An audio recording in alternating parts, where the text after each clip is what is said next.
Oh, my God. So you couldn't get on the phone, so you drove your ass in here? This is unbelievable. I mean, get on that microphone right there. Which one? This one? This is a surprise. This isn't working. So 1, 2, 3. What the hell are you doing? Turn the camera. yeah, there you go. Now you're on TV. So Mac you and I just had a pull little over? fun. We were going to have some fun. We're going to start on the phone. And then bust in here while I was on the phone. I am extremely hard right now. I gotta bring you, it's like Mahomes right before they go out on the field. Yeah. All day, every day, every play. Let's go. You just walked up the steps in this building, didn't you? Oh, yeah. Yeah, those are the steps of death. The steps of death.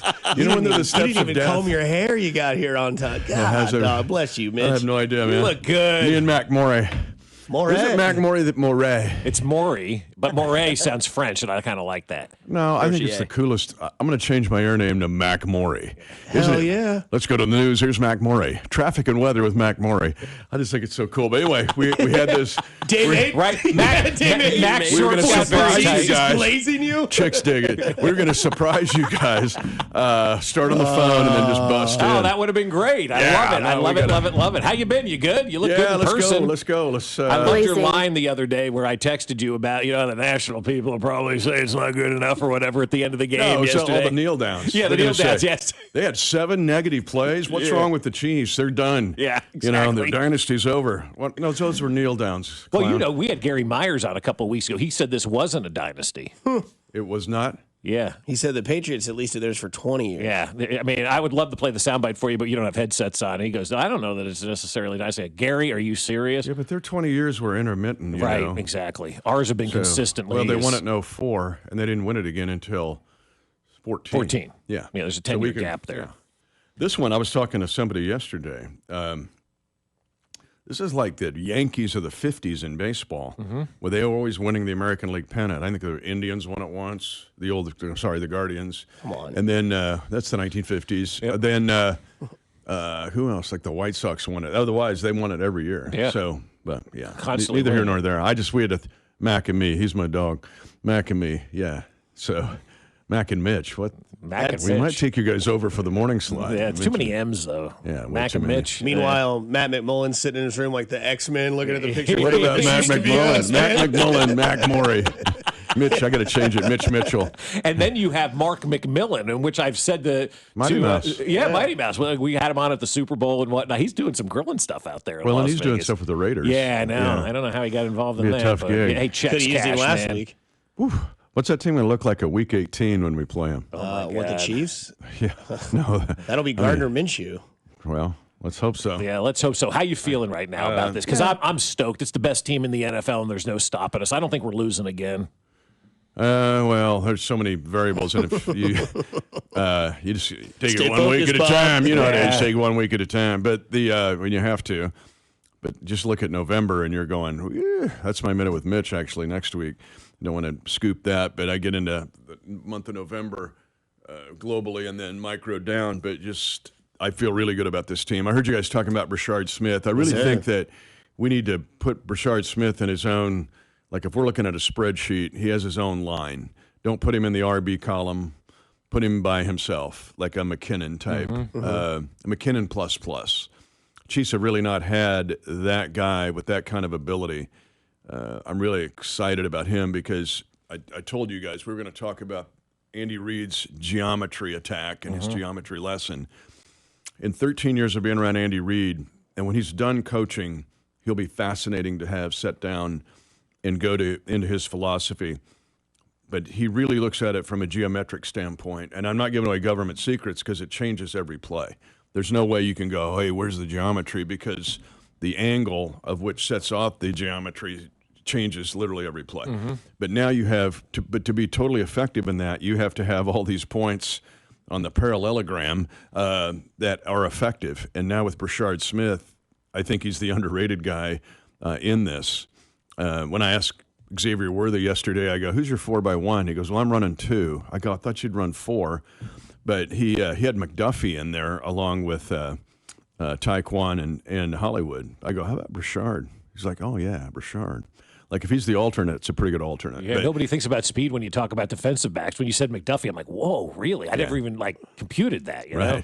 But I think we need to put Brashard in his own category. Just because he's RB in your fantasy line for your fantasy league, in reality football, he's just on his own place. I saw something the other day, and I'd like to give the person credit, but I don't remember who it was. It may have been one of the Nationals that said something to the effect of, they've got Brashard Smith, and now the Chiefs are just in creating positions, like just inventing positions. Well, there you go. That's exactly my point. And you're going to get a mismatch with him. You're not going to put a corner on that guy.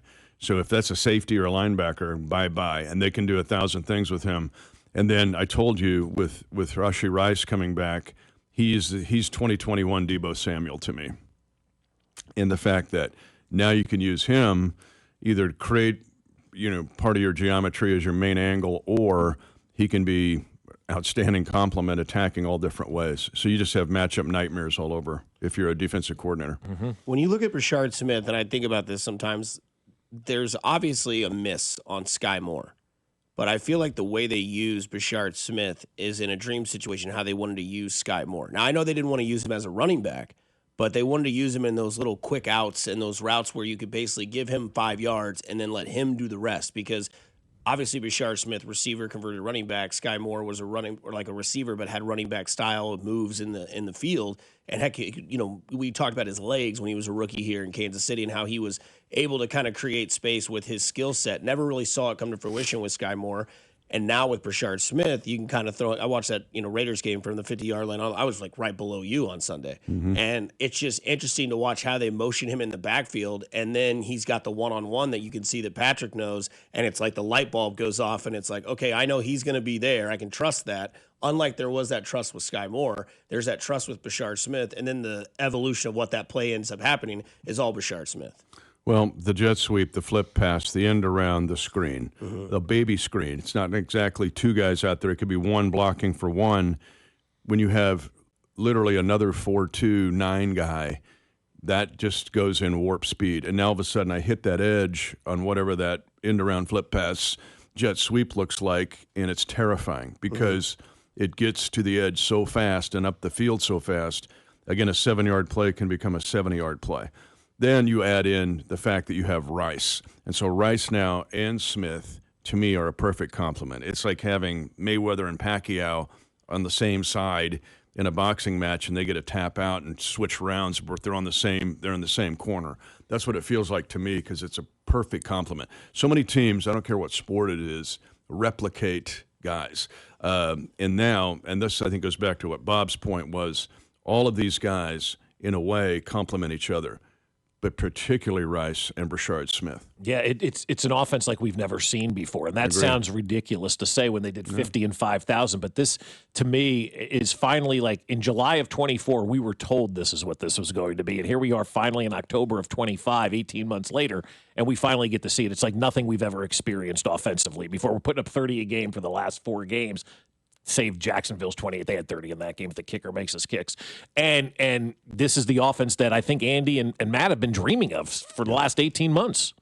Yeah, and with that 514 area code, walk down the hill in St. Joseph, which was what was the theme of last week, we didn't know we'd have Brashard Smith. Yeah. And so you throw him in the mix.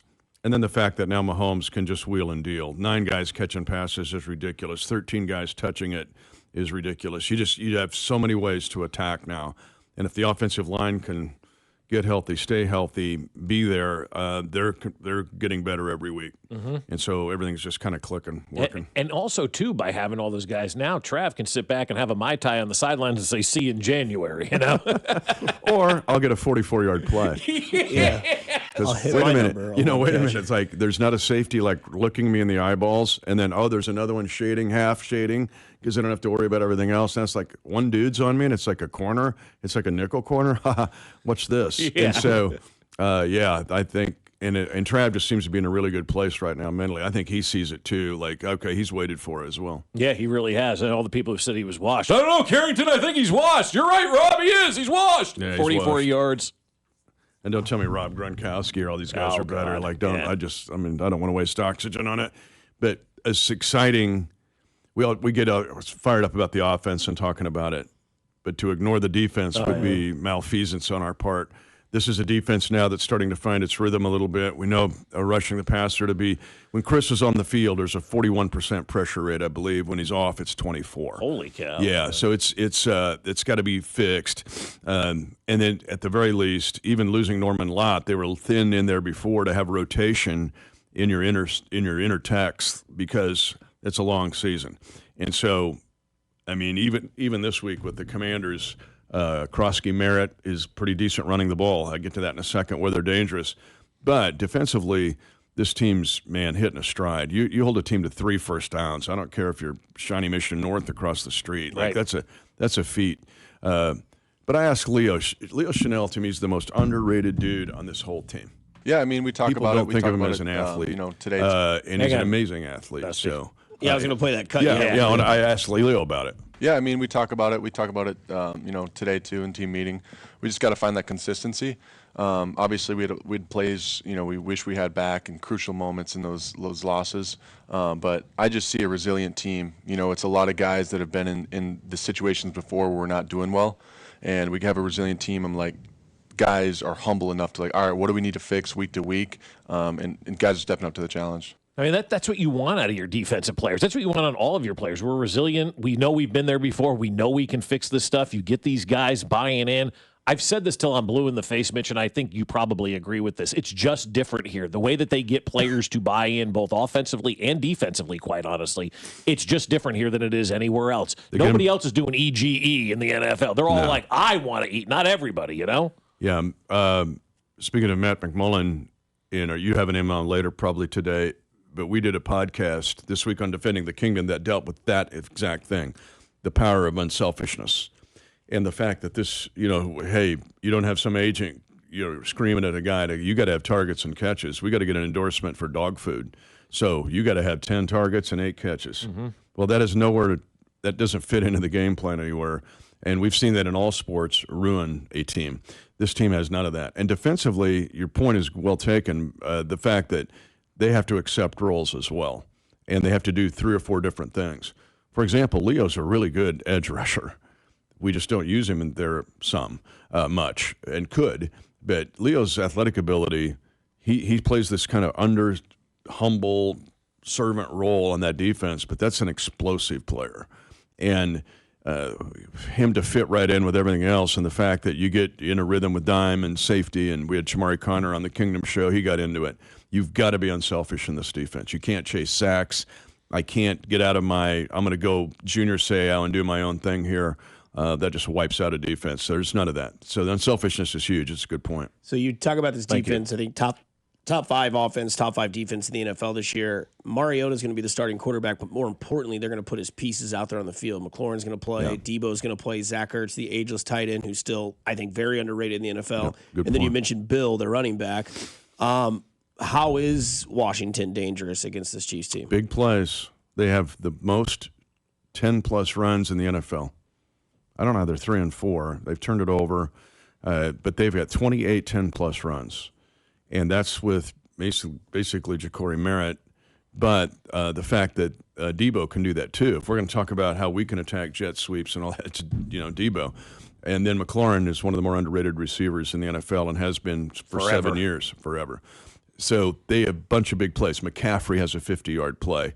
Jalen Lane, the rookie out of Virginia Tech, has a 90-yard punt return and I think a 60-yard reception. So they're able, even with Mariota, to get the ball at 20-plus yards and get those plays on you. So they can surprise you or shock you with those big plays. And even though they're beaten up, there's danger there. On the defensive side, they're I think they're second in the league in pressures. And it's you kind of overlook it with all the other woes that they've had.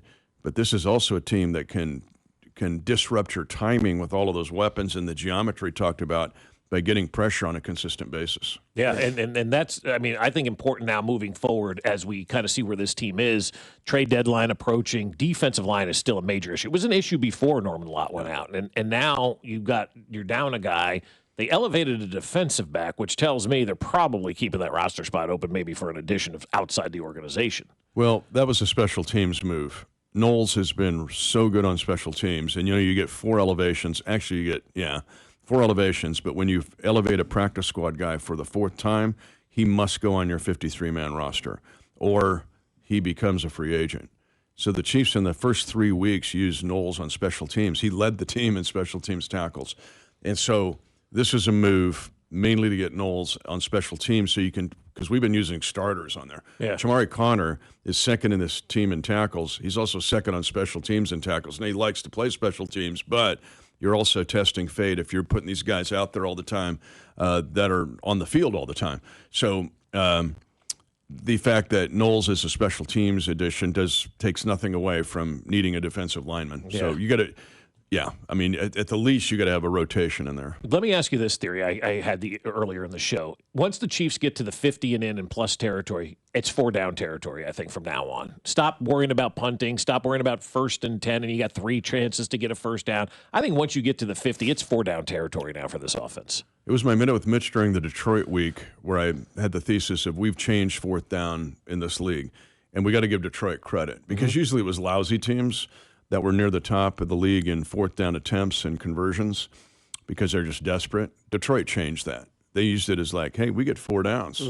Now the Chiefs, but nobody's talking about the Chiefs being right now at the top of the league in 4th down conversions and been very good. So it's a matter, too, of they spent a lot of time on it. They spent a lot of time in OTAs and camp on it, but they're really good now. So, yeah, I think that that's a very real possibility that when you get in that no man's land zone, for sure, it's less than 3 yards, go for it. Who the hell is Cale Kirby?